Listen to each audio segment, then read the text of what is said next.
hello, everyone. Welcome back to Drop Frames. It's episode 306. Zeke, you fixed the color correction. Looks great. The chroma key looks fantastic. We didn't work all morning on that. It doesn't look like we did whatsoever. I'm proud of you, buddy. I actually have my Amazon Amazon open. I ordered a. This has been a thing forever. I got a blue screen. I want to see a blue. Oh, it's better than green for me. Okay. Because I've been struggling with the artifacting and the shadowing and all this shit for way too long. Sure. And yeah, it's just ridiculous. Okay. Are you gonna honorary member of the Blue Man Group? Is that what we're thinking? Absolutely. Okay. Absolutely. Right. I'm gonna shave my hair and beard, and I'm just gonna walk around. I'm just gonna do my stream with like this all day. I just realized, actually, Zeke, is your head shaven, by the way, right now? Do you have? No. I got the long hair. I'm hiding the receding hairline. Yeah, I'm getting close, and we've got two beautiful bald men here, Dan and Kahlief, and I think I'm on the cusp of I'm getting there. Mm-hmm. I don't have the courage right now, though. I'm a little afraid. Once you embrace it and accept the baldness, your life will be better. You just have to embrace it. It's a big step, man. I will tell you honestly. It's a big step. I'll tell you honestly, the reason scary. why The first step's scary. Yeah. Shaved my head yet is because my mom. Oh, my mom loves my hair. Oh. It's like, no, don't shave your head. Because last time I shaved my head, she was really disappointed. Yeah. And she didn't care. She's like, oh, but you have such beautiful hair. I'm like, not much anymore, Ma. Like it's not that beautiful anymore. Honestly, mine comes out of laziness. I haven't had a haircut since I don't know, October or something like that. September, October. And I'm too lazy to find someone to cut my hair here in St. Louis, because that's also a trust exercise. Is someone cutting your hair? Definitely a trust. So I don't know. That is definitely a trust exercise. What if I just got rid of haircuts and did it myself and didn't thinking about it? I mean, look. I knew it was time to go when I started to look like a Dark Souls character, looking like one of those monks that just walks around. And I was like, nah, it's time to go, fam. It's time to go. Oh, shit. You're right. Are you a daily shaver, Kahlief? No. Like, so when I get the reverse friar tuck movement happening, where it starts to growing on the sides and then the top is just chilling. Oh, yeah. That's when it's like, all right. When people are like, oh, so how old are you? That's when you know it's time to shave your head. They're like, all right, I know I'm looking my age when people are like, oh, how old are you again? I'm like, yeah, I'm old. Yeah. So how far back is it? Because mine's like I'm getting. Okay. Like when it grows, it'll grow in on the sides. Stewart or it's a little Patrick Stewart. Like like this has decided to this is like gone. Like it just is like pieced out like when I was like 21. Oh man. I remember the day when I was leaning down, I was bending over to go tie my shoes, and my uncle, who is a like amazing shit giver, was like, yo, fam, what happened to the top of your head? And I was like, what do you mean what happened to the top of my head? Nothing's wrong with my hair. And I went to brush my hair, and it started to look like it was snow. And it wasn't dandruff. It was just my hair going away.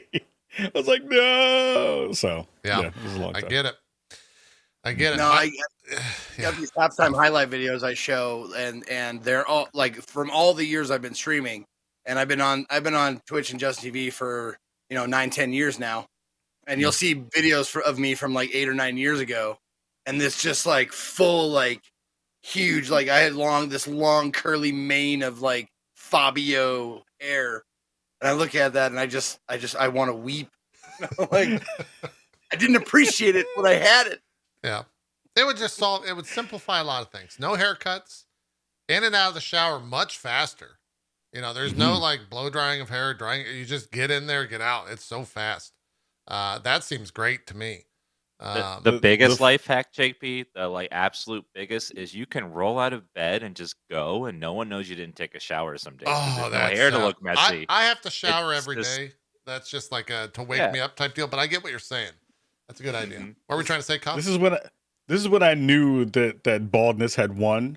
It was when I went to the store and I picked up shampoo and my wife laughed at me.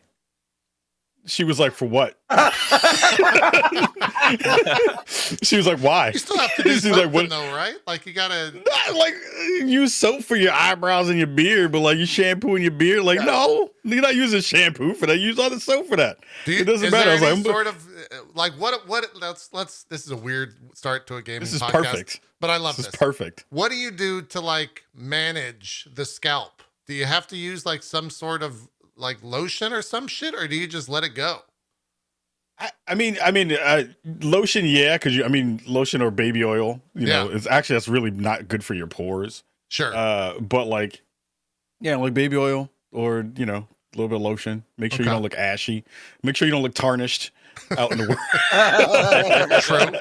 True. So it's usually that business. That makes sense. Dan, we skipped the last time we had a shampoo conversation. We just skipped over your input whatsoever years back, but now I'm asking for it. Do you soap up? What do you do? What's the process? Yeah, I still have a little bit of hair. It's just like my headset hides most of it. But yeah, you used to. Yeah, you I need to shave it shave pretty again. regularly, though, right? Yeah, when it starts getting about this length, I need to shave it again to keep it, very thin. But okay, I just usually use shampoo and just use it on the top, and then just use face cleanser on the most of the visible stuff. Okay. Yeah, we'll see. I'm cheap as fuck. Like it's Head and Shoulders for my entire head. Like there's nothing wrong with that. That's what I do for the beard and for the hair and stuff like that. That's People ask me right like, now. "Oh my god!" Like 12-in-1. One of the things I was blessed with was I have a nice big full beard. Like it's not like patchy or anything like that. It grows in pretty evenly all over. Yeah. And people ask me like, "Oh man, what kind of beard oils do you use? What do you like have a special brush?" And like, I just Head and Shoulders and like I brush my hair and then I brush my beard and that's about it. That's all I do. You're right. That's all I'm doing as well. So yeah, the last I had a shaved head once, and I did it when I was like 17 or 18. It was actually my first driver's license photo, and I just looked like a motherfucking asshole. I looked so mean because I've got these bushy eyebrows, right? And so I just look like I don't know. I look like a bad guy in a Pixar film or something. That's what I look like. I look like I'm gonna go like melt some toys or some shit. That was like 15 years ago. Next door from Toy Story. Yeah, exactly. That was like 15, 20 years ago. So I love how you talked about your driver's license as a thing that just denotes not having fun. Like you walk in and it soaks up fun out of every space that they want. Until I moved to St. Louis, I had the same driver's license of when I was like 17 or 18, the photo or whatever. So I would like go every time I used to fly a shit ton back then during like the MLG days. So I would go through TSA and they'd be like, don't ever shave your head. And then they'd hand me my fucking card. So I have this like real big stigma attached to shaving the head. So we'll see. We'll see what happens. Speaking of driver's licenses, this is just a little side note. I've always wanted to do this and I never pulled the trigger on it, but I think it's a brilliant, genius idea that someone did. I before doing Twitch, I worked at a pawn shop, right? And in order to pawn anything, you have to have an ID, a valid ID, right? Yeah. So this kid comes in, and I say kid because he was like, I want to say like 19 or 20, like tops or something like that. And he comes in to pawn something, and he hands me his driver's license. And I look at it, and he's a priest. I'm like, oh, shit. Oh, hey, I guess everybody falls on hard times. He's like, oh no, I just dressed like that for the DMV photo. And I was like, holy shit. That's genius. Imagine that, so like you get pulled over. And the cop's like, oh, sorry, father. Like, that might work. That's a great plan, I think. I still want to do that. That's not a bad idea. Did he just have like the garb on or the collar rather? Like what? Just the black shirt and collar. That was it. Who's gonna check him too? Yeah, like, who's gonna be like yeah. Why don't you recite me a Bible verse right now, Father? Like, no one's gonna call you on that shit. Yeah. Like spit Deuteronomy right now. Like, what if that was the way you figure out if like he was a drunk? Like the drunk test is like not walk the wall, like the line. What so you gotta spit a Bible verse. It could. Some look, Latin to you. You're like, it could go dark though. He could say like, Father, I gotta confess some sins, and you're like, no, I'm not doing that shit. I gotta go. No, I'd be the opposite. I'd be like, yes, please. I will hear your You turned your confession. dash cam towards them. That would be me too. Me and All Zeke your would do D&D that too. role play would come into play there. You'd be able Yes. to role play it out. Yeah. That's true. That's true. Oh God. Man. All right, well, keep us updated, Zeke. If you go get a new, did you get a new license when you went to Colorado? I would assume you had to. Not yet. I haven't. Oh, you need to go get a new no, license. Listen. You gotta go do that shit. I know. I need to get a Colorado license. Well, the opportunity is presenting itself, Zeke. Go get some priestly garb. Go do it. Yeah. I don't even. I think my current license expires in like 20. I want to say like 25 or something like that. Yeah. So like, there's nothing pressing for me to get it, except the law. Yeah, I guess the if law. you live in a place long enough, you have to. It's not legal to live somewhere without its state law. Just the I law. mean, even though he did get like pulled over or whatever, I mean, are they going to be like, from Montana, huh? How long you been living here? 2 years. What are they going to do? Or yeah, I don't think it goes that well. I don't know the actual law, but I'm pretty sure that's illegal. No one's ever asked me. I've been pulled over a lot of time. Before, Whoa. in my previous life, I've been pulled over a lot for different reasons. Okay.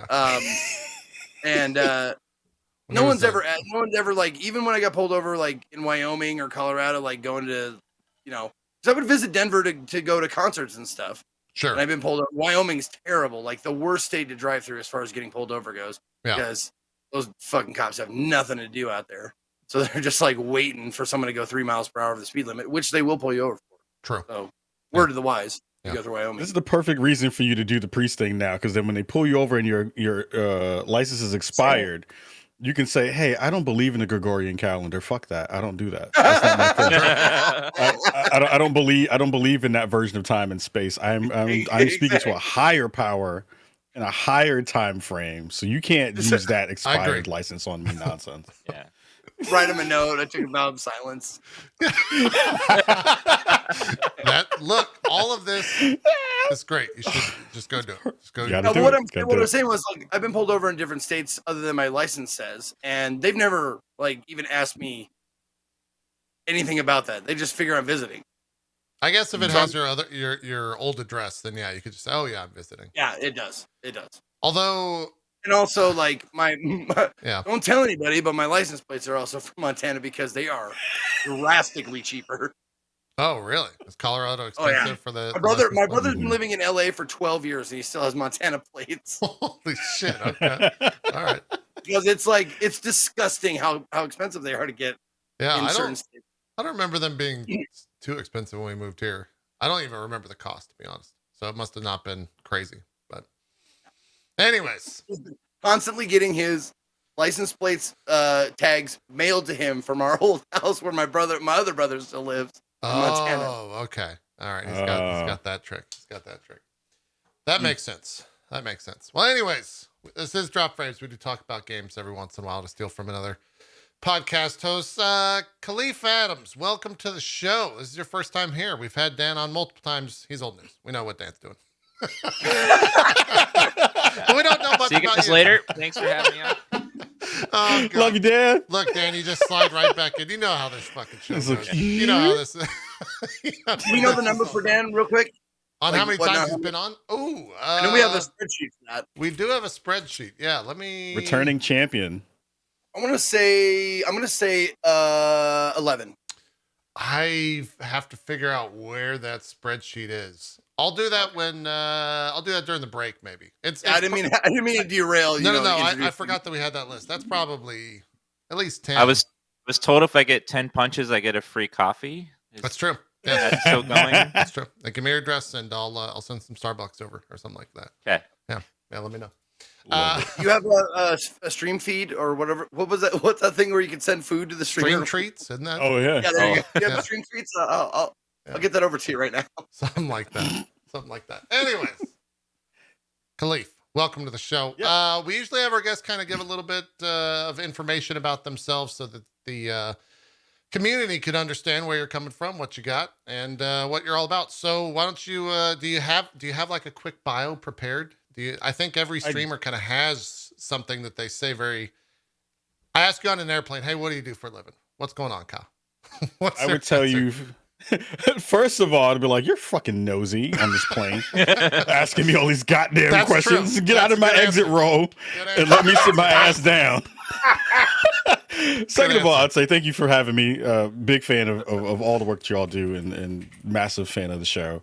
My name is Kahlief Adams. I run the Spawn on Me podcast, the premier podcast spotlighting people of color in the video game industry. I've been doing that for 9 years now. We just had our 9th year anniversary in January. Congrats. And yeah, That's awesome. thank you very, very much. And yeah, we rock every week doing a show spotlighting folks of color and underrepresented folks, and talking about why they are in the gaming industry, both on the industry side, on the content creator side, and everything in between. So it's been a fantastic time doing that work, and super excited to be with y'all.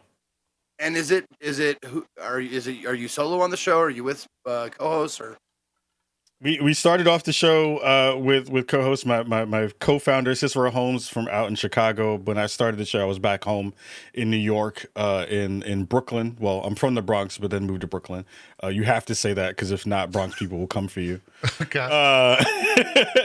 But yeah, we started around 2013 or so, 2013, 2014, and then went solo a couple years ago.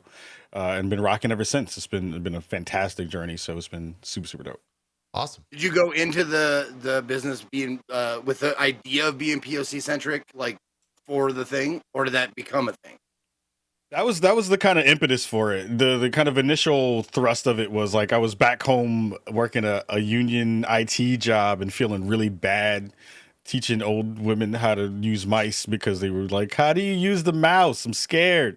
And I was like, "I love you, but you got to learn how to use this technology if you're going to be able to do this work." It wasn't feeling really good. And I was like, well, I love video games. Been playing games since I was 3, and wanted to figure out a way to connect that to a kind of bigger idea. But I hadn't really seen a lot of folks who look like me in the space. And I was like, well, I see 2 folks, like N Guy Kroll and Will O'Neill, when they were both on G4 and then Game Trailers, respectively, and said, well, there's got to be folks not only doing stuff in front of camera and hosting and things, but there's got to be folks who are doing this work behind the scenes and making the games that I want to play. So how do we find out their stories and kind of amplify that? And that's where kind of Spawn on Me came to be. Sweet. Yeah, I love the logo. I love the giant. You can't really see you can see a corner of the room, but this whole you have see a a whole little room. bit of the fist. Yeah, you've got it all set up. It's very slick. I've always been a big fan of the of the graphics and everything that you put on the show. So I just realized that with the fist. I didn't put it together. Yeah. You leaned out and showed it. Yeah. I was gonna show the. Yeah, I guess you'd be we on got a couple Twitter. different logo marks that we've had put together with our friend over Reflect Co. We had our rebrand a couple years ago, and that like catapulted us into a different stratosphere with the way things kind of look and feel, and then a couple of refund checks later from the government, and now I have a basement full of stuff that I'm able to do our show with, and a lovely wife who was like, "Get the hell out of the top half of the building, go downstairs." True. So it's been a good time so far. We know how that goes, and you're also pretty involved. I think it's safe to say in the industry. Can you kind of talk about the different, I guess, jobs, roles you've kind of had across the board? Yeah, I mean, I do a little bit of everything. Show host. We just put out our first award show that we just did at the end of January, called the Spawnies. I worked at Riot for a few in their diversity and inclusion department. I worked over at Intel as a tech marketing engineer for a bit in their gaming vertical. I've done a little bit of everything all over the place. So, and I just came from the DICE conference, which I hosted last year. I hosted 23 panels, back to back, and then presented the past couple of days over in Vegas when I was there. So it's been a busy couple of years specifically, but over the length of the almost 12 years in the industry proper, it's just been a wild, super fun ride. Awesome. Let's use that as a jumping point. By the way, Dan, I looked up. You've been on the show 3 times. That's it. For some reason, 3. I guess because we had you on Oh, Court of Swords every week for 6 years, we just thought you Yeah. had been on more. But yeah, yeah. it's the 3rd time on the show. It was also on days where it conflicted. I think it used to be. So Yeah. anyways, Well, It's not bad. yeah, no. Look, there's only about 6 people above you that have been on more. So you're fine. You're doing great. It's not a big deal, Dan. We'll just have you on more. No, Okay. it does include E3 coverages, chat, as well. I'm shocked as well. Chat's like taking this real hard. We're gonna get through it. Okay. I'm talking like we're acting like someone just died. Yeah. It's fine. Okay, we open I up looked appearance at gate. that spreadsheet, and there was some names on there that I was just like, I would have said like 5 or 6, and there's like 15. I'm like, Jesus, how long have I been doing this show? And how old am I? My memory is gone. Like I can't remember like how many times people have been on the show. Yeah. No, So I'm I the same way. overestimated, I guess. Yeah, unless this list that I was provided is wrong, which could be. Mm. Anyways, let's talk a little bit about the award show that I guess you were at. Also, it was in Vegas, right? The Dice. What is the full name of this thing? The Dice Gaming Summit? I always forget. I just know it is Dice. There's a Dice Gaming Summit, and then there's the awards that go along with it. So they're intertwined. It's from the Interactive Arts and Sciences folks. So they're the folks who put it on. So it's really gaming industry folks giving other gaming industry folks awards for the work that they do. So it's a different layer where it's not like the Game Awards where fans are kind of promoting and getting folks into that space, or other gaming award shows like the BAFTAs are very, very different as well. So it's really awesome because it's one of those shows where you do have that layer of not only seeing so many folks kind of just in this space, especially because we haven't done this in person for 2 years. We did it virtually last year. Yeah. But you're seeing like everyone, like anyone who's like signing contracts and making dope things happen in the industry. Like those are the folks that wind up being at that award show. So Phil Spencer was there. Ted Price was there. A whole bunch of folks who were from all the respective games, and there was just a fun time was had because it was nice to see everybody again. Yeah. While also being amazingly scared because you're just like, who coughed? Run! I don't know what it. It was in Vegas, right? Yeah. What is Vegas like in I wouldn't even say a post-COVID. Like whatever we're in right now, whatever stage of COVID this is, how's Vegas? Vegas is the Wild West. It is Fallout New Vegas for real out in Vegas because nobody's wearing nothing. Yeah. Everybody they just got out the vault. No one's wearing any armor. no one is doing anything on that side. Rad roaches jumping out of buildings and shit. It's wild. But it was cool. I mean, face guys like walking around. And like, I forgot. Oh my god! I used to call somebody whatever that name was. The thing because it was like when you wanted to give them some shit. But yeah, it was interesting. I mean, folks were not masking. Sure. But I think within the actual you had to go through a lot of protocol just to be invited to go to Dice, and then you had to put up your card and all that kind of stuff. So I was less worried about gaming industry folks. We'll figure that out in another 5 or 6 days. If I start coughing, then I'll let you know. Right. But I was less worried about them, and I was more worried about just folks in the casino just like walking around not caring. But it was also just very weird. There was like a lot of kids in the casino for no reason, just walking business around. as usual, just like business as usual. Like yeah. Vegas was That's open. Open for business in a real way. Yeah. Did it was did you do any interesting. gambling? Did you win? How'd all that go? Nah, I try not to gamble as much as I'm a person who likes games of skill as opposed to chance. Okay. I'm like, if you get me in Dave and Buster's with that game where the light goes around, you got to hit it in the right spot and you get tickets, I'll beat that ass every day of the week. But if you put me in a poker table, I can play, but I'm not excited to be like, hey, you gave me that card. Like, I haven't hit that Rounders moment where I'm like, can see the matrix and be like counting cards and figuring out that kind of stuff. Sure. But it's cool. But I did see one thing that made me not want to gamble. We were rolling through the casino because you talk a bunch of stuff about like you're gonna go to sleep at a reasonable hour when you're in Vegas, and that's a lie. That never happens. Never happens. So I'm walking through the casino, and I turn around because I hear weeping, and I'm like, who's crying in the casino? Because that's always bad. You know that's a bad sign. So I hear this person crying, and I turn, and this grown man is sitting on the side of like a pillar, head in his hands, crying his eyes out because he just bet the farm. I'm really sorry you had it. to see me like that, dude. I didn't know you were gonna be there. I knew it was you because the beer was so fluffy. I was like, damn it, Zeke. Shit. He might be, I wanted to go over and console you. That beard. He could ride with that beard for sure. I wanted to console you, but I was like, sometimes because you never know. Like, you can roll up on somebody and be like, "Are you okay?" And they'll just like punch you in the face because like lost all their money. You never know what happens. So I was like, I'm gonna leave that person alone and go back to my room. So that was like, you got to go home. You just got to go home and not hit the tables because that's when it gets real bad. Yeah.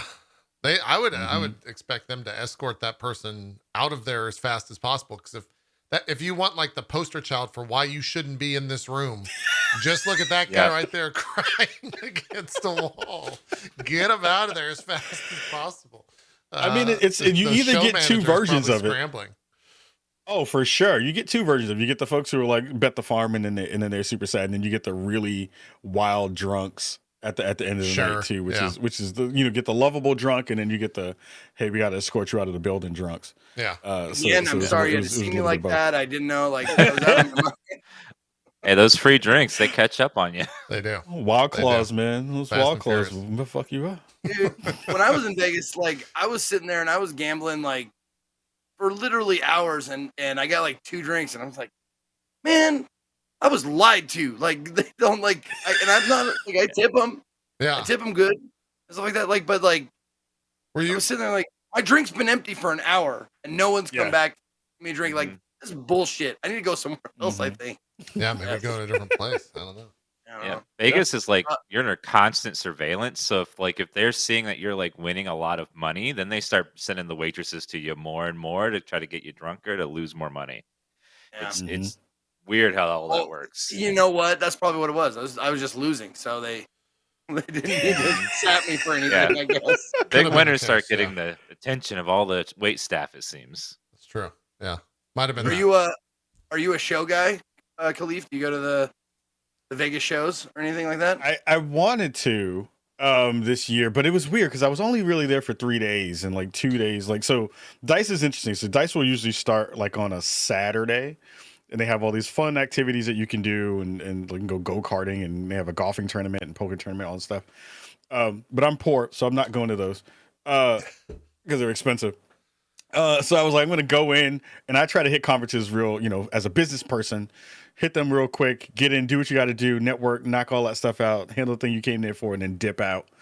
And was going to go to a couple of shows, but I wanted to go see Blue Man Group. Funny that we talked about that. Yeah. Because I've never seen it.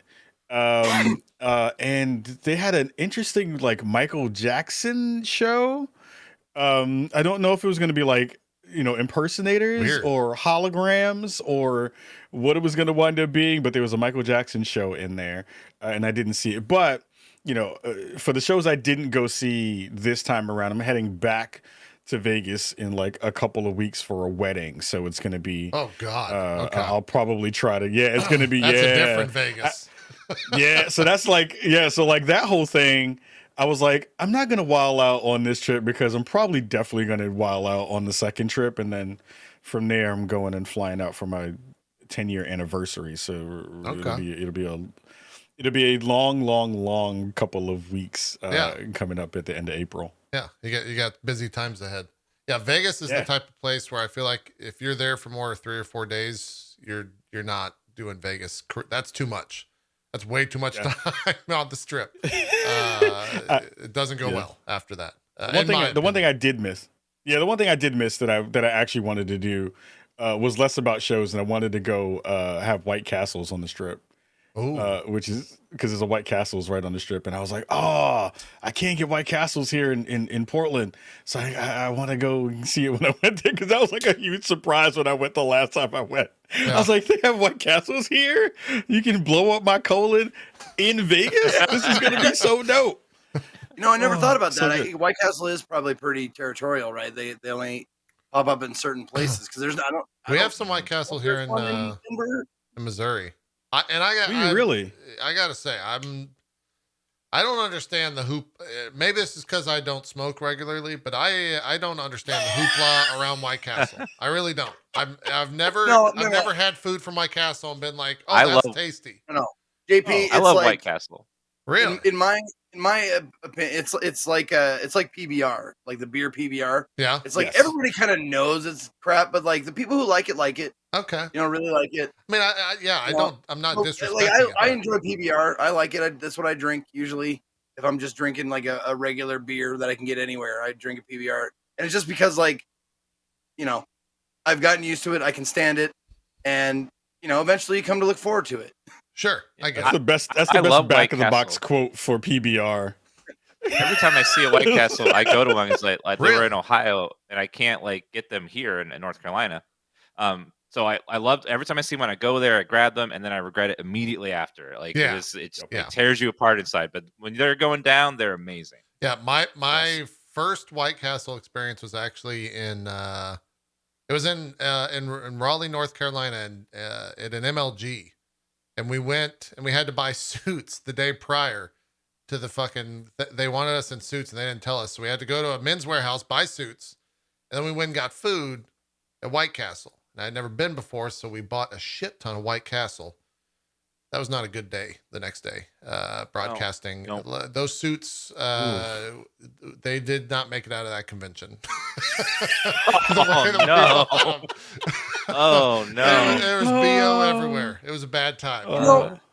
We call them murder burgers for a reason. I think maybe the reason why, like, it has such a, like, I don't know, loyalty, but, you know, like, people like talk about it a lot is because it's like some of the cheapest fast food you can get, right? True. And when you're growing up, you get the cheapest shit. You don't give a fuck. Like when I was growing up, we didn't have White Castle, but we had Hardee's or Carl's Jr. And we go to Carl's Jr. because they had like dollar shit that you could get that you could fill yourself up with for $5, you know. And as a high school kid, that's amazing. Yeah. That's true. Yeah, my parents you weren't very. and you have like some certain like affinity for it. Yeah, my parents weren't very wealthy, so like when you walk into White Castle, you get 4 burgers for like a couple dollars instead of just one. Yeah, it was like, wow, I get so much. Yeah, for such little value, so little money. Well, and also like sometimes your buddy be working that shift, be like sneak you some shake or some fries or some shit like that, you know? Yeah. Be going like, oh fuck, it's 6:30, dude. Chuck's working. Let's go get some Hardee's. I think where we messed up, we went for they had just announced the chicken fries. This is like the first time. And so we tried chicken fries, and I think that was the mistake, was getting chicken fries, not necessarily the burgers or anything like that. But I used to work at White Castles. It's the weirdest, I forgot what you call that syndrome. But it's that like you work a place and it really traumatizes you, and then you go back and it's a part of the thing you really like. So, but they're not good. Yeah. You say you used to work at a White Castle? Yeah, I used to work at a White Castle. The thing that makes White Castles is dehydrated onions. Yeah. That's their whole claim to fame. Is a flat top dehydrated onions that you reconstitute and you put burger patties on that and steam them. That's White Castle's in it. That's a secret. Yeah. Yep. I told damn, you made me want it now. I gotta get it. Now Zeke wants ninjas are gonna come. Yeah. We're happy to announce our sponsor this week, White Castle Fast Food. We started talking about the Dice Awards, then we went on to Vegas, then White Castle. I think we probably all skipped lunch. It's lunchtime. Well, it's about gambling. The through line is gambling with your life, gambling with your money. Yeah, no, that's next week's sponsor. Dan is Tums. Yeah, this week White Castle, next week Tums. That's exactly right. What was Phil's? He got the Lifetime Achievement Award there at Dice. What How does speech go? I was not watching live. I don't even know if they broadcast him live, but I did not check out the speech, his acceptance speech. Yeah. How was it? You were there in the audience. It was great.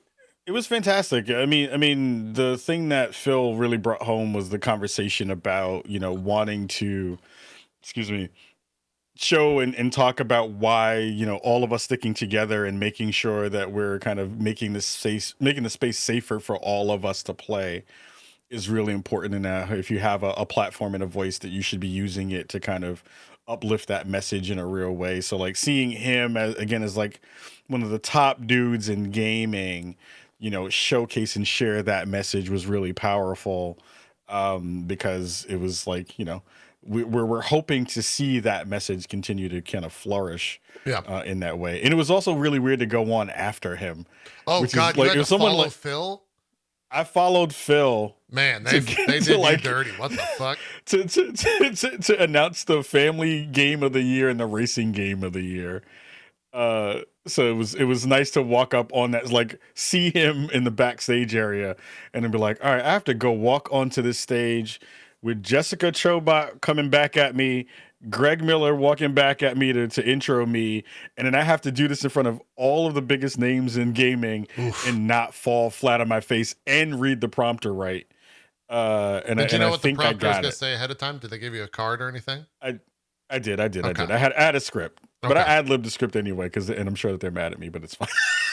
It is what it is. Because somebody screamed out from the audience. They were like, "Yo, Kyle from the Bronx," and I was like, "Yo, what up?" And then they started messing. No, that's part of the script.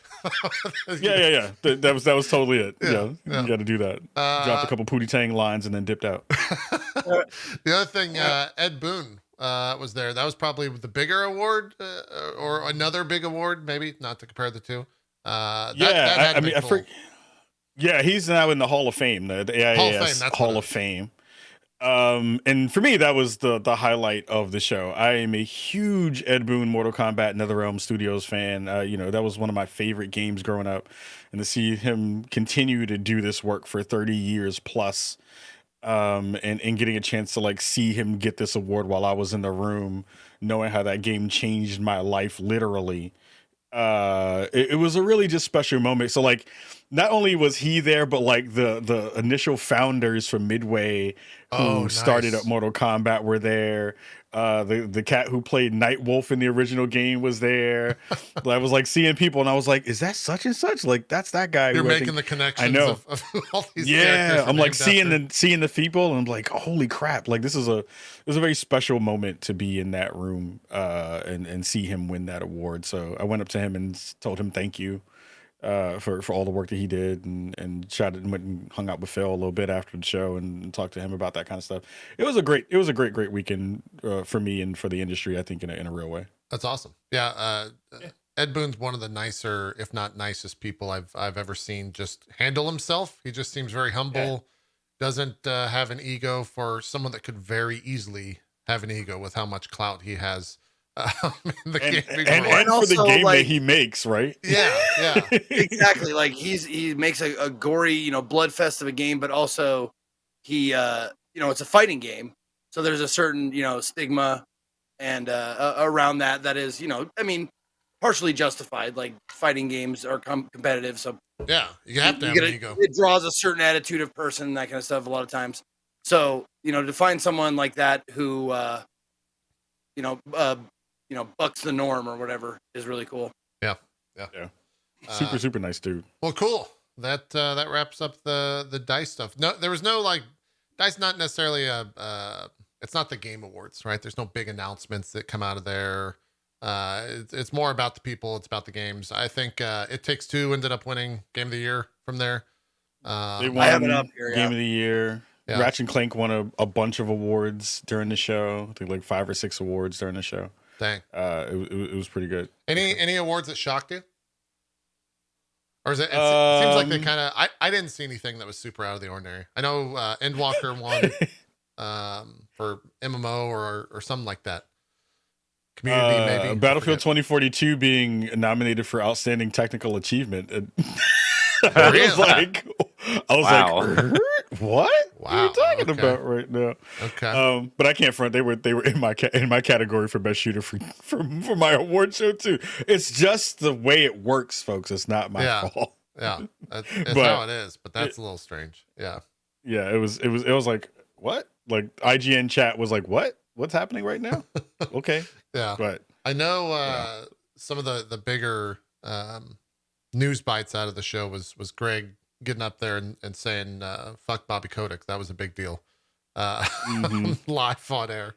So I he mean, said it twice, bleeped it out, and then yeah, he said he followed it up with it's the fuck funny. Bobby Kotick. Yeah. It's funny now knowing like how that show works and seeing how far in advance the script gets written for that to have gotten in through all the edits and stayed in. That tells me a lot about the vibes of the show. Where and a lot of people don't know, like, for an industry event like this, even if you have those feelings in your body and your soul, there's like an interesting industry courtesy to not say stuff like that. Sure. For a show like that, because in the room it doesn't necessarily play well. Like even if you say it, most folks in the crowd are going to be like, yeah, like they're going to get up on their chairs and stand up and cheer for that stuff.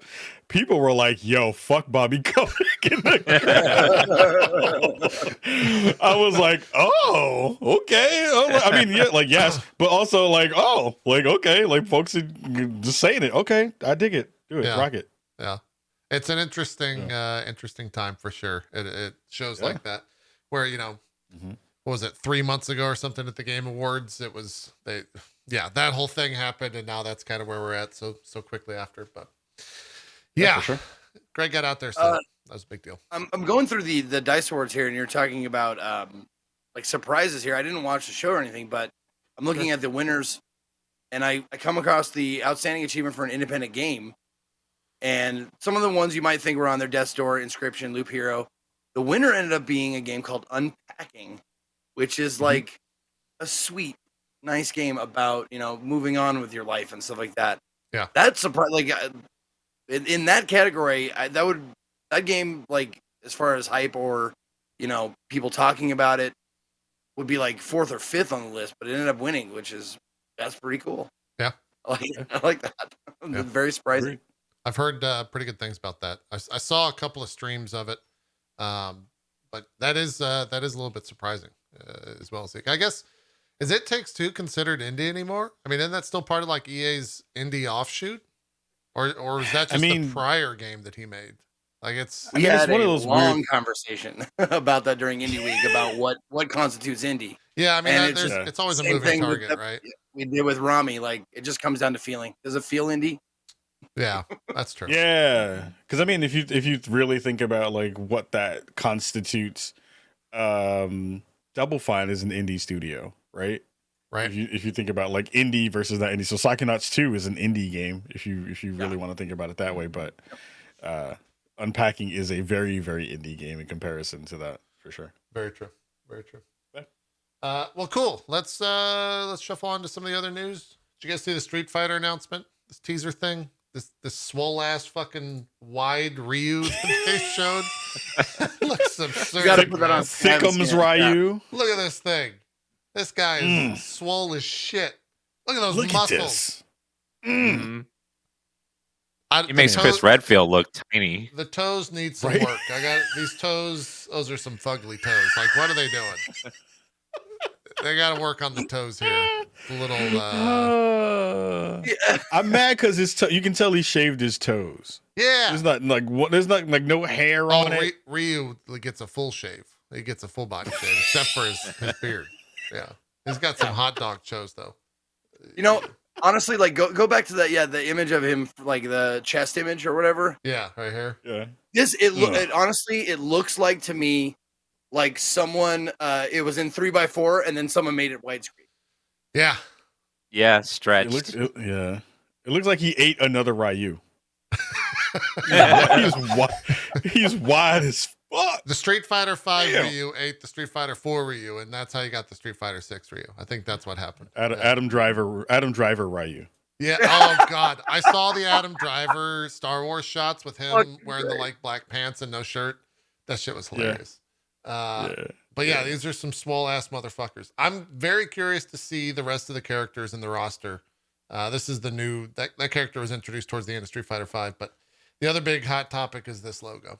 I don't know what it looks like, our old Drop Frames logo that we ditched after like 2 episodes. Yes.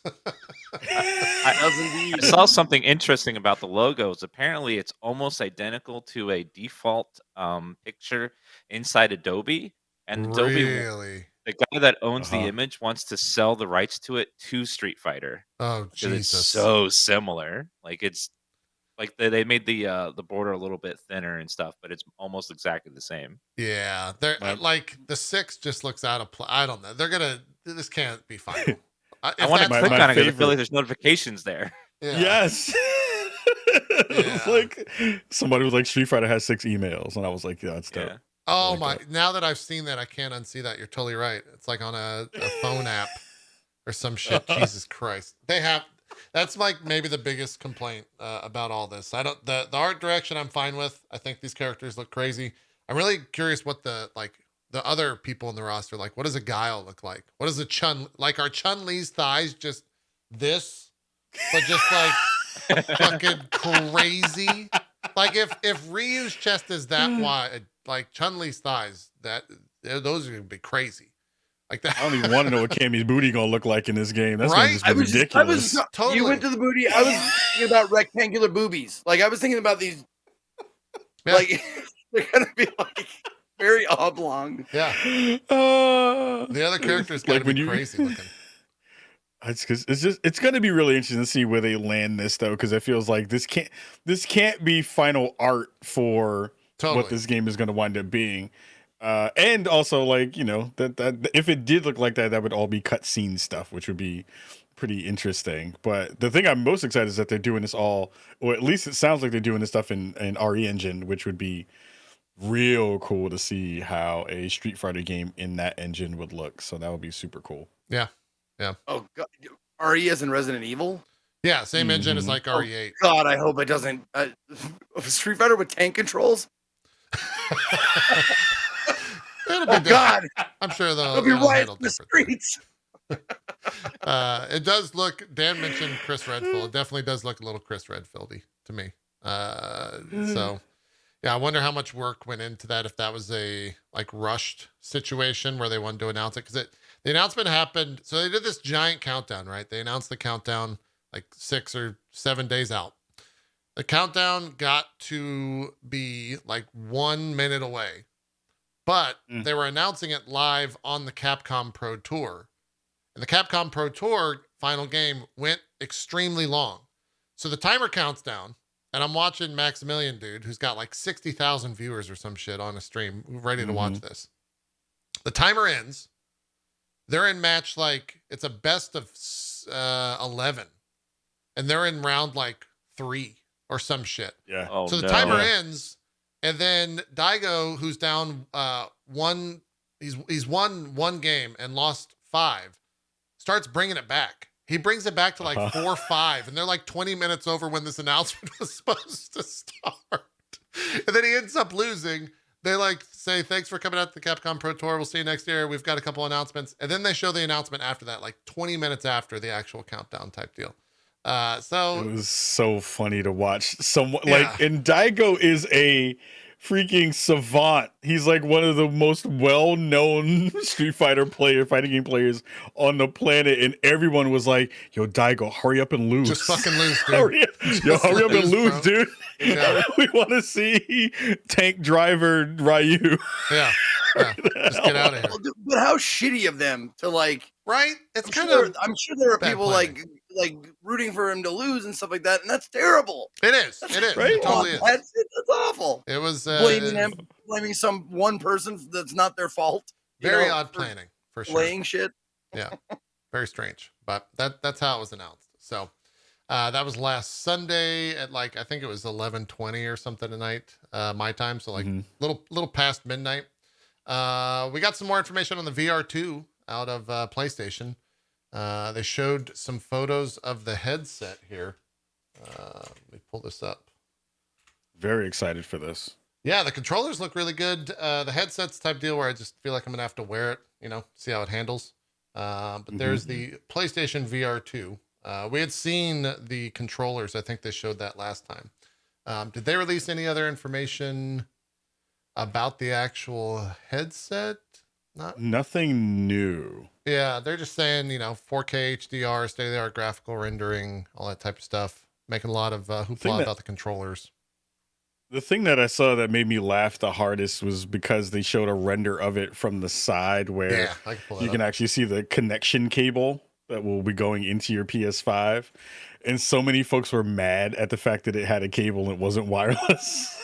There you go. Yeah. People are like, why? This is terrible because it has a cable. And I was like, you really don't understand how VR works, do you? Yeah. But it's also... You really want that cable there.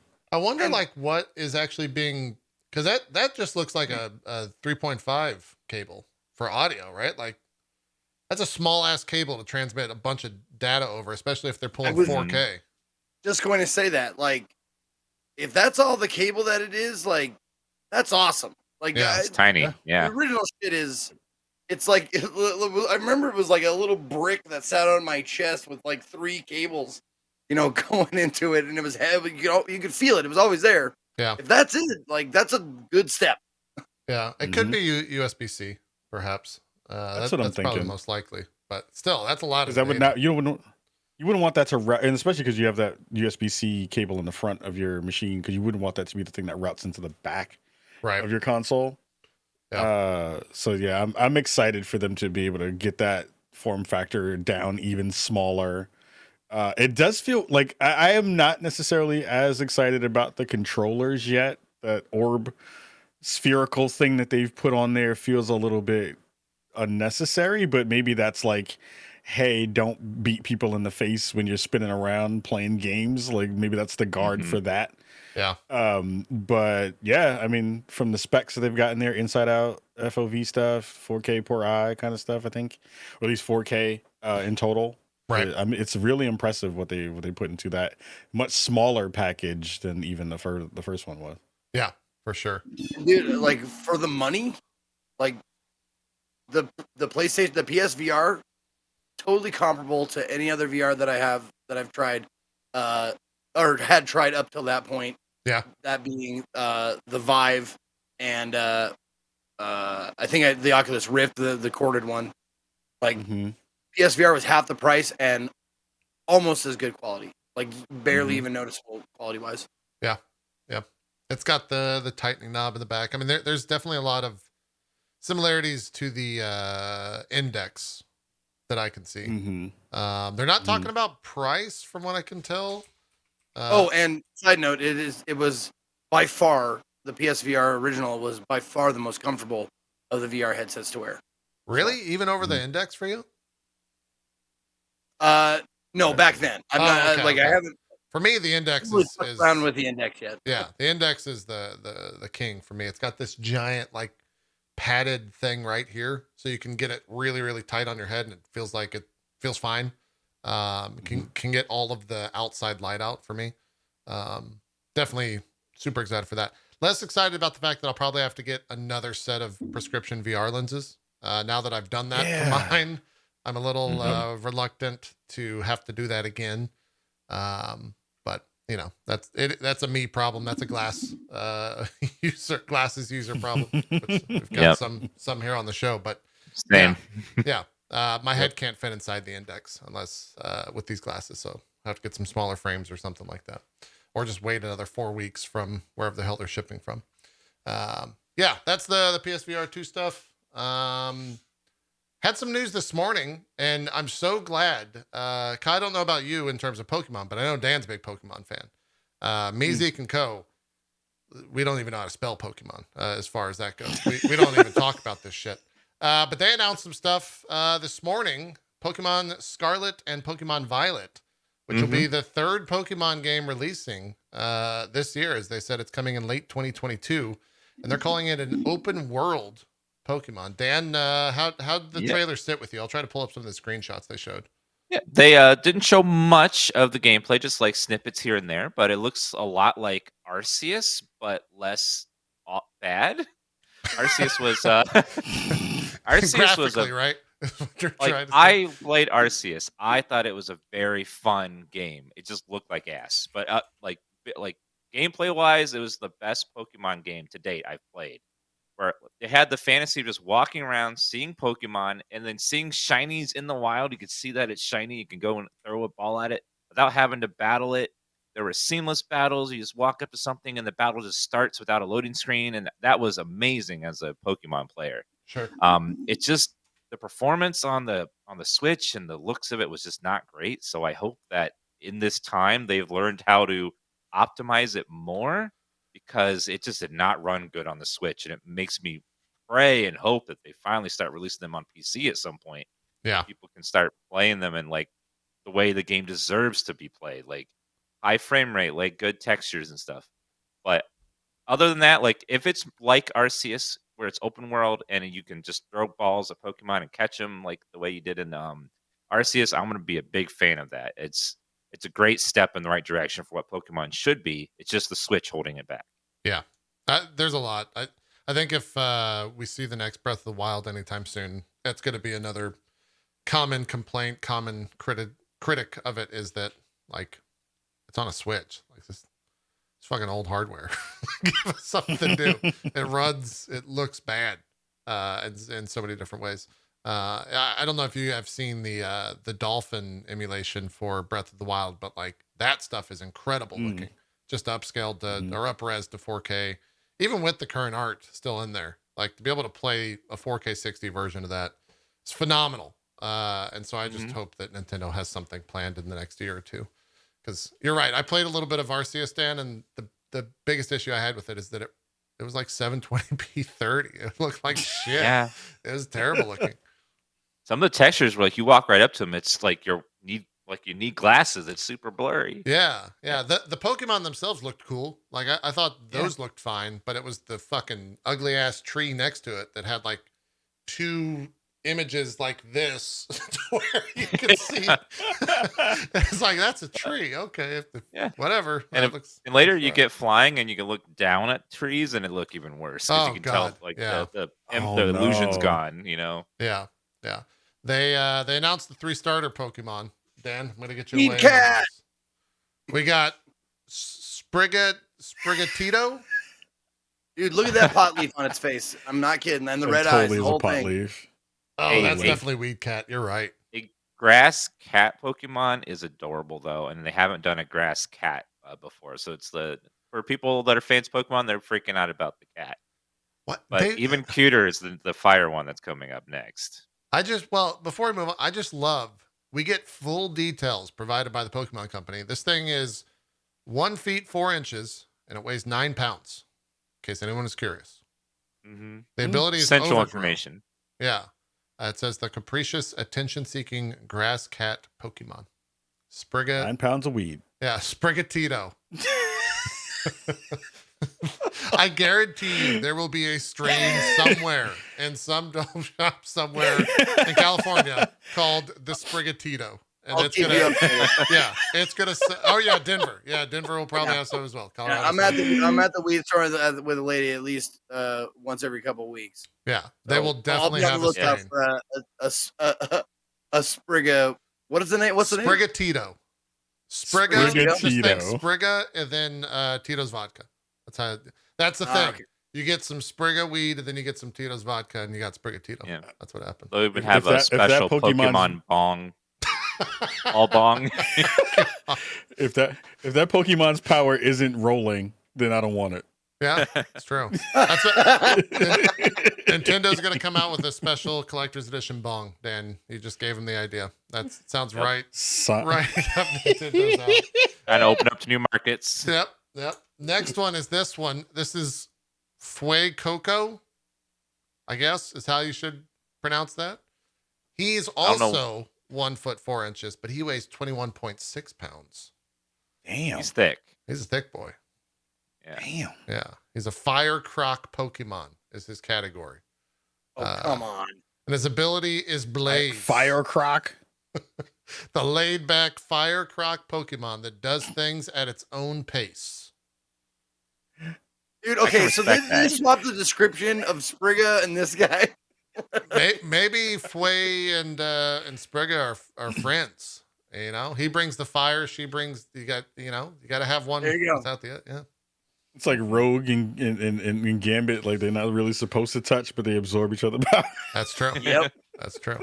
And then this one, which I have to say, it's my fave because this is baby Donald Duck here. This is Quaxley. Yes. It's a water Pokemon. The earnest and tidy duckling Pokemon who has the ability. Love the Torrent. hat. It's Donald fashion Duck. king. Like Nintendo Yeah. I don't or understand Disney's yeah. gonna sue the fuck out of these people. No. I don't honestly, like, I heard that, and then now I'm looking at it, and I don't. I mean, it's a white duck with a yellow bill. Like that's With a that's where like hat. the similarities end for me. Oh, That's I thought that's hair. no, It's a hat. It looks like a Elvis, like a whatever it's called. you might be right. That might be hair. Pompadour. Something. Yeah, it's probably his feathers. All the Pokemon have like clothing that's part of their actual body. Like they explain it that way. Like the feathers or something will actually be part of their body, even though it looks like Oh, sure. clothing. Yeah, you Kind might of be like right. the fact that his wing is like you have to be this tall to ride this ride. He does have a He's little like, yo, like you too, cocky you too wing short, there. son. Also, doesn't Donald Duck like have a rectangular like flat bill, and this one's like more of like a Yes. little bit. pointed bill? Like Yeah, that's what I'm saying. Like I don't see it. I just don't see it. yeah. It looks all right. Did they put any screenshots out with this, Dan? Aside from the, it looks Yeah, like they have a trailer that has like some in-game screenshots in it, like little snippets throughout the trailer. It starts out real life, but there's little later into it. There's like little bits of the game. I'm trying to. Everyone that's writing articles about it's just using old ass Pokemon images. Oh well, I'm not going to come through a 3.5 minute trailer. Is the trailer good, Dan? Did you watch the full trailer? It's like someone sneaking through a building or like a museum or some Yeah. shit, right? Yeah, like it doesn't make any sense. Like it's just some guy in a museum and he walks into a room and oh my god, there's Pokemon on the screen. Ah. I mean, don't know. I'd be a little. Didn't make That'd be any sense to me. terrifying if that was the case. I Yeah. just watched it, and I'm still like, why did the beginning part even there? Why is that even Yeah. necessary? Yeah. Yeah. If you cut that all out, it would be the same. Yeah. Well, that'll be out this year, according to the Pokemon group. So hopefully, I will assume it's going to be the same exact engine as Arceus and run exactly the same. So Yeah. So yeah. Thanks to this show, I'm not. I always look up shit that I never thought I'd look up before. I'm actually perusing Pokemon bongs nice. now, and there's a wide variety, as you might imagine. Yeah. There's the standard Pokeball as the water, Okay. as the war. Oh. And you got any Snorlax? Is there any Snorlax bongs? No, the my favorite one though is the coughing. There's a coughing Oh, one. that's okay. That's Very clever. apropos on a bong. Yeah. That's not Very bad. guys. That's not bad. Yeah. What else do we have in the news? Zeke, this is going to affect you the most. I know. Oh shit! Activision has delayed the Call of Duty title for 2023. There will not be a major Call of Duty release next year. They're skipping. I actually was I don't know when that news came out, but I was actually playing days ago. Monopoly with Swifter. And okay, did he lose yeah. his shit when that happened? I don't know. No, he's did like as much as Swift rage has like gotten been a global emo forever. He doesn't get very angry at a lot of times. But yeah, he was just like, yeah, they're not gonna be doing a Call of Duty this year. Like, are you mad about it? Like, nah, not really. I mean, they've done one every year for 300 years or whatever. So like, skip a year, it's fine. Yeah.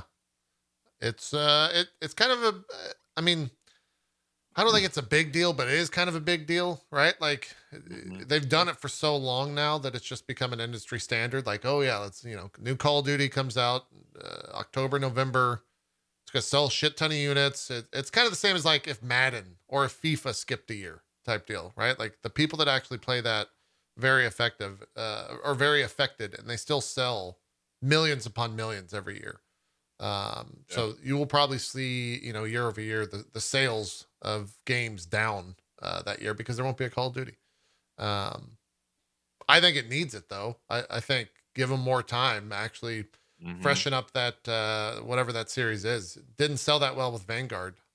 which I think was probably the larger reason for this delay. And I also think, they're being acquired by Microsoft. There's going to be some changes. It makes a lot of sense for that to be a year that they skip if that all goes through over the next year. But yeah, no Call of Duty. Zeke, I know you're going to be super hard pressed about it, but No, someone in Dan's chat said the same thing that I would say. I haven't played a Call of Duty game since Modern Warfare 2. That's not exactly true because I did play the space one that came out like 2 or 3 years ago, whatever. Yeah. Oh right. Yeah. And was it Infinite? Infinity? Black.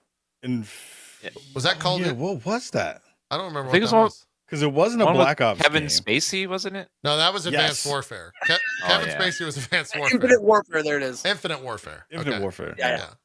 I played that. I played the campaign on that one. It was all right. Yeah. But that was, I mean, Here's Modern Warfare 2, I sunk a lot of hours into, and that's back when I was, when it came out, and I was younger, I guess, and I could still do okay. yeah. Here's what Phil should do. They're gonna skip the year, get all of the single players for COD, put them on Game Pass. The single player experiences are great in that game. Yeah. Mm-hmm. They're some of the most fun FPSs, just absurd Fast and the Furious style action games. Just put them on Game Pass so that people can actually play them without spending $60 for the full game, because that shit's never discounted. Never. I think a lot more people would actually be interested in a single player campaign from COD. But That would be brilliant. I would like that. yeah, Put an RE engine, put Thick Ryu in it. there you go.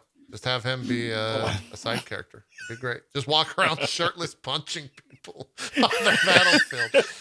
Just catching bullets with his glove. Yeah. He's like, "Bah." Yeah. Be great. Just snacking on the bullets. Exactly. Speeding them up. And then that was kind of the not much news. Everyone got out the fucking way for Elden Ring because that launched on Friday. We'll be talking about that. For anyone worried about spoilers, we'll be talking about that in the second half of the show. Let's talk Horizon, because Zeke, you hadn't started. The only person that talked about it on the show was me. Zeke, you hadn't started it last week. Dan and Kai, I know you guys both have played it. I don't know. Have any of you finished it? Kai, did you finish it? Okay, you did. Yep. Mm-hmm. Dan, did you finish it? No, I just found I'm getting towards the end, I think. Okay. I just got to like the last part of the map on the very end. Gotcha. And Zeke, where are you at in your offline playthrough of Horizon? Are you trucking along? Did it stop? Yeah, it's hard, man. I barely got into the West. Just recently. Yeah. There's 20 hours in that game and you barely even make it to the West. They stick you in like Nevada. You got to go a little bit further till you hit the coast. But since I talked about it, I'll pass it off. Dan, what are your thoughts on Horizon in general? You having a good time with it? I know Elden Ring, obviously, it's taken a backseat to that, but how you feeling about Horizon Forbidden West? I thought like it is such a, first of all, graphically, goddamn. Like I don't know how the hell they cranked that power on that console, but whew, that game is gorgeous. Like, and their attention to detail and just like the rendering of even just like there's a city in there where it's like all built with woven material, and it's just gorgeous. The amount of detail they put in every inch of that city. Yeah. I don't know how they did that, but they are like becoming masters of their craft at like making something gorgeous and still run. The performance mode on PS5 runs very well. Like it rarely ever drops frames. It's super good. Yeah. Gameplay wise, I think they are getting better at it, but I think it still needs just a little bit of like annoyance fixes. Like the constant looting is like a little bit of annoying. Like I wish there was like a little bit of AoE loot so you can loot like multiple things at once instead of pick up everything one at a time. That was my biggest complaint, man. Like, why do they not have AoE loot? You kill. I know. There's like 30 lootable items after a fight because you're knocking things off of the monsters and all this shit, and you have to go one by one. Find the sparkly in the bush. Like, where did it go? I know I dropped it somewhere. Yeah. But yeah, it was very good, very fun. I think like it's just like the IP itself seems to be growing each time, but it's just not like quite at the popularity level of other things right now. I noticed that like on Twitch, like it didn't do very well viewer wise. Like through most, like it came out, there's a little bit Yeah. of hype, but then it kind of fizzled really quick. It's a really great game to play, but I don't think people enjoy necessarily watching it quite as much. But as a single player game, like playing it yourself, I think it's one of the best single player experiences I've had in a long time, where you just want to like walk around and explore and just talk to NPCs and learn about what's going on. I personally felt it was very, very, very good game to play. Yeah. Yeah. Yourself. Ka, what do you think of old Horizon? Ditto on a lot of stuff that Dan shared. I think right now it's definitely in that game of the year running for 2022. I think it looks gorgeous. It plays really really well. I think weirdly speaking towards the looting parts of that, I feel like I was looting faster in performance mode than I was in quality mode in a weird way. Maybe that's just my mind playing tricks on me. Yeah. But yeah, shout out to AOE looting. Please make that a thing. I think this is one of those games where going into it, I had an expectation to, hopefully see Gorilla stretch their legs in some ways, and it doesn't feel like they necessarily fully got there, and not in a necessarily negative way, but in a way that didn't meet my expectations from, them having a certain amount of time to think about where this game is going to wind up landing from the first one. The running thing that I shared in my review was to say like, this feels like a game that was started in production directly after they said cut on the last game. Like they went directly from, putting it and making it gold and then saying, all right, we had some things that fell on the cutting room floor from the last game. Now we have time from a technology standpoint to put some of that stuff in and then kind of expand on it. And that's what we wound up getting in Horizon 2. So like, melee combat for the human to human stuff didn't feel super super great to me.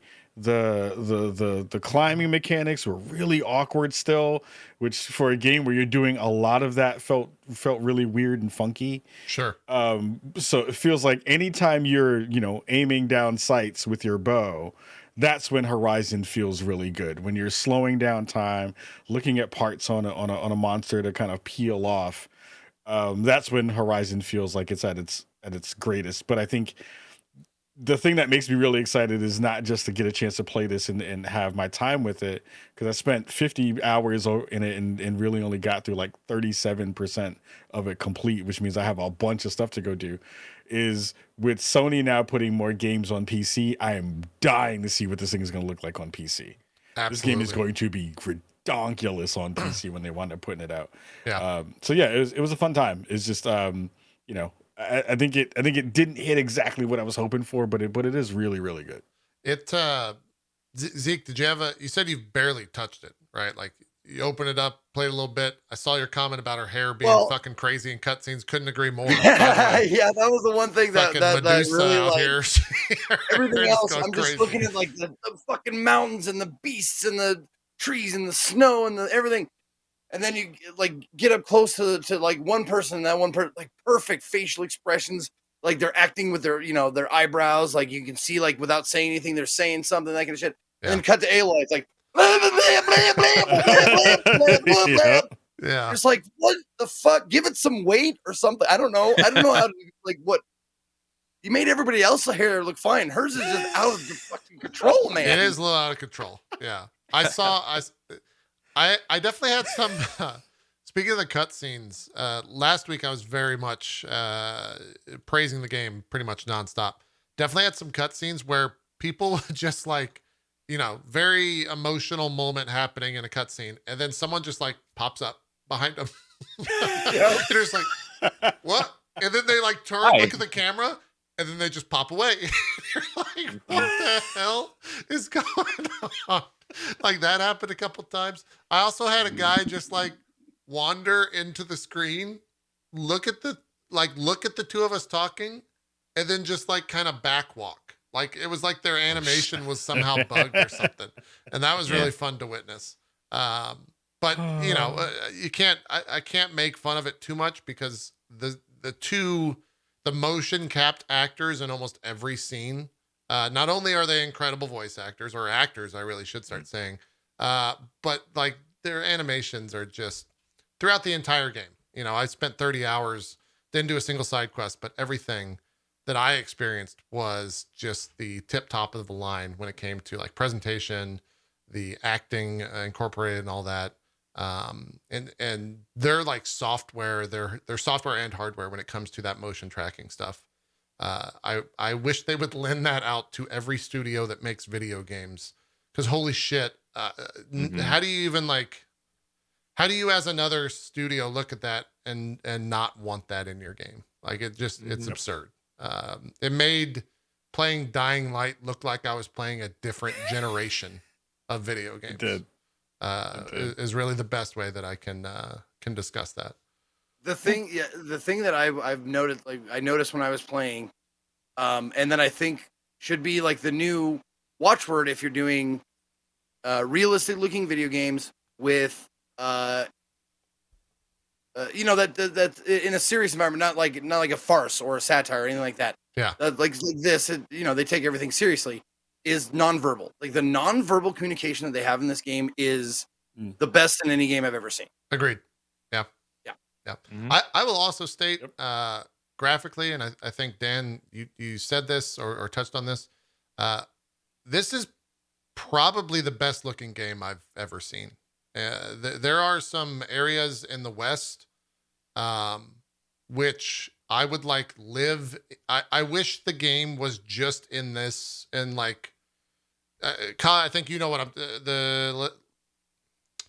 some giant trees. Let's go with that. There's some redwoods. Yeah. I don't think that's too spoilery. Yep. And like that area is unbelievably good looking. When the fog rolls in and you start to see like sun shafts and you're not sure if it's a monster or if it's just the fucking environment. That is like some of the prettiest looking stuff I've ever seen. And I hope that more games can like do that in the future, but I really don't know how fast it's going to be. Dan, you're having I'm watching you struggle with this. Yeah, some of the drones are really hard to jump onto. They're hard to catch, no doubt. Yeah. And like this one was on top of a mountain, so you got to reclimb every time you fail at it. Yeah. So if it's any indication, I just got that glider. That's where okay. You're pretty. Yeah. My last hour playing, I just got that. I will also state they're pretty slow on rolling out the things that you can get in this game. Like 20 hours in, you're still getting new things. And so it's either good or bad, depending on, you know, how fast you want that stuff to roll out. But it's not all front loaded, which I actually enjoyed. It gave me different ways to do things. Yeah, it is. I think they did a really good job with DualSense stuff in this game too. Like I think they did a pretty good job with having things feel very different when you're using different weapons on the DualSense, which for me is you know, the reason I think you own a PlayStation 5 at this point is because of the controller and the things that it's doing and trying to mimic really, really well. I agree. On that note, does it have a different like tension or whatever when you're like out of ammo? Yep.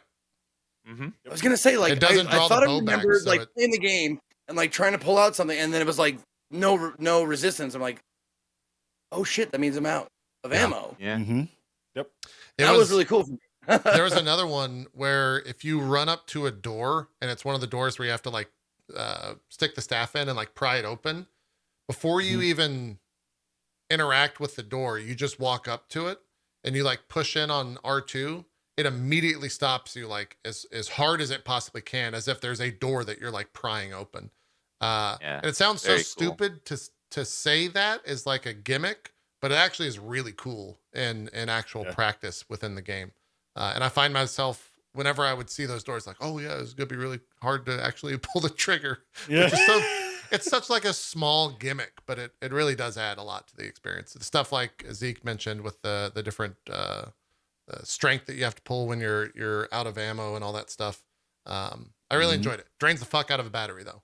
I think I was on like 7 or 8 hours on a controller for this. So when I was marathoning the game on stream, I had like 2 controllers as backup at all times, just so I could get through the stream, which is crazy. It's funny you say that because I was playing on my Xbox Series X yesterday. I was playing a whole bunch of Elden.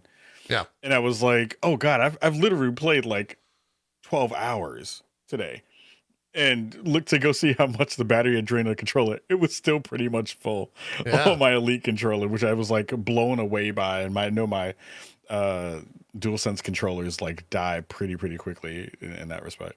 Yep. Completely off topic, except for you said you play with an Elite controller, yeah? Yeah. I have a question for you. Do you have does your Elite controller ever just disconnect for no reason? Yes. Really? Yeah. So it's an Elite problem. Okay. I have an Elite I have an Elite controller as well, but I've never had that issue thus far. It's done it. It's like a bad connection inside the controller or something. Is it an Elite 1 or 2? Yeah, it doesn't. 2. Huh. Yep. Yeah, I don't know. It doesn't do it super often, but it has done it on occasion. I know some of those first gen Elite 2s were rushed or had some QA issues. So I don't know if that was if you guys were early adopters or what. But yeah, I haven't had that issue. For anyone asking about like if a firmware update, I did that and still the problem persists. It's just like I'll be playing and then like it just completely the battery's not dead. It just completely like shuts off. The controller shuts off. Like the little Xbox light goes off. Weird. And then I push it down, turn it back on again, and it's fine. But I'm like, and I was like, oh, maybe I'm just jostling it. But like, then I was like, I stayed perfectly still, and I was, not doing anything out of the ordinary, not being my usual animated self, and it shut off again. I don't know. Huh? Yeah, I haven't experienced that. Fix it, Phil. Yeah, just ask Phil. There you go. Well, you guys people like next time you have Phil on the show, ask him to fix it for you. I'm like, yeah, we'll do. Phil, my controller's having some issues here. Can you help me out with that? Oh, I'm sure he'd love that. Help me out, Phil. Yeah. So I do want to mention this. I made a joke about it last week, but I think it is actually worth complaining. That the mount whistle that Aloy does, way too loud. Way too fucking loud. Yes. I don't know why they cranked that up. I don't know if it's like they want the realism the hell out of me. Of like you would have to whistle pretty loud for someone to like come and come to you from the middle of nowhere. But yeah, it's way too fucking loud. It's so goddamn. It's a robot. Like send like a digital signal or something. You don't have to scream for it. You're totally she has a focus. She should be able to tap her damn ear and be like, "Come hither." You guys are totally. It's so unbelievably loud. And that was maybe one of the bigger complaints. Most of my actual complaints didn't like if we were doing the show prior to me playing Elden Ring, I think I'd be a lot more, I'd speak as highly of this game as I did last week, but Elden Ring actually pointed out so many flaws in an open world game for me now. So I'll table that discussion, and we'll save it for after the break, but story-wise, having finished it, no spoilers. I will say from a just straight up narrative experience, probably my favorite sci-fi story that I've played in a very, very long time. And I highly, highly recommend people to just check out the main story. It's an absolute blast. Agreed. You can't talk about it because there's so many things to spoil. So I'm not going to, but I absolutely loved the story. I think they stuck the landing. Final boss is definitely a giant difficulty curve up. I actually put it on story difficulty so I could like 3-shot it there at the end. Yep. I got my absolute ass handed to me 2 times in a row. And I was like, fuck this. Let me just put out 2 traps, put on story mode. Okay, this thing is dead.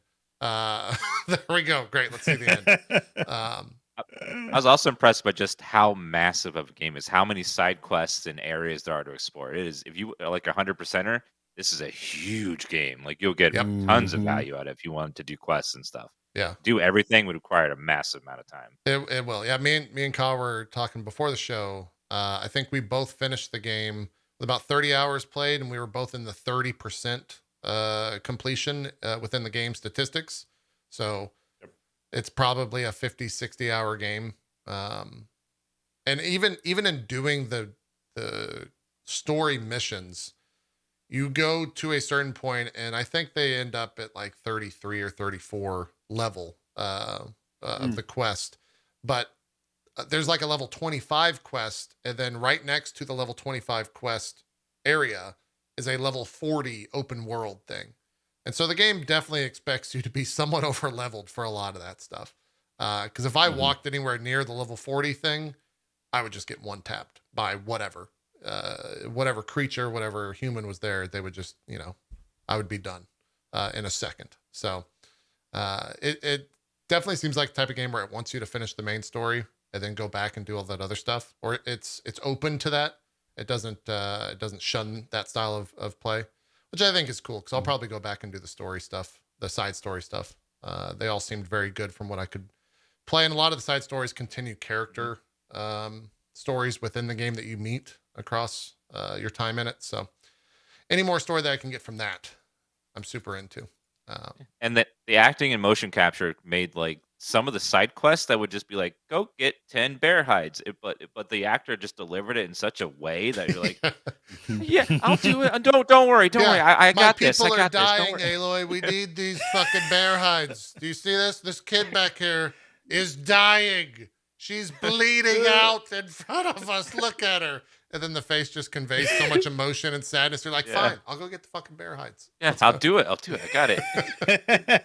In that I'll do it. situation, I'm guessing Aloy was like, you should have moved somewhere warmer. What you should Oh have done. God, her sass does not stop. You mentioned that last game. Yeah. Dude, she Yeah. is I she, just got my first taste of that, and I'm like, harsh, dude. dude, Yeah. man. I made a she has comment. She just ruins people.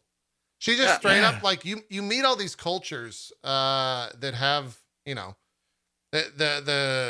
they thought about what society would be like, 1,000 years from now, if they were to discover our society and how they would revere that, right? And so all these people have these like mystical beliefs about everything, or they look at how a business is structured, right?